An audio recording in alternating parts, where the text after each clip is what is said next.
Jesus, Karen, I loved you so much. I couldn't hurt you by telling you I was having sex with your sister.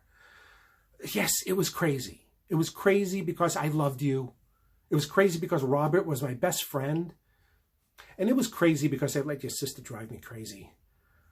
I must have written you 100 letters over the years telling you about me and your sister. I just never had the guts to send them. You see, I've been in and out of the hospital a lot since I last saw you. I wanted to be close to my doctors in case I needed emergency therapy, so I took a room with a family nearby. They were nice. It was a little old lady and her slightly retarded special needs 48-year-old son.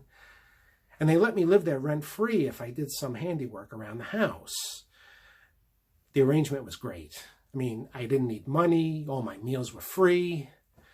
The only thing that wasn't great was I wasn't very handy. I mean, hanging a picture for me is a major event. I nailed my thumb to the wall. Anyway, that's where I stayed when I wasn't in the hospital. Unfortunately, Mrs. Collier got really old and she started not to remember things, and she would go to the bathroom in her pants, and this would make her slightly retarded special needs son cry. And one day he put a pillow over her head and smothered her to death. And then he walked off into the woods, and I never saw him again. I think that helped with my decision to come back here.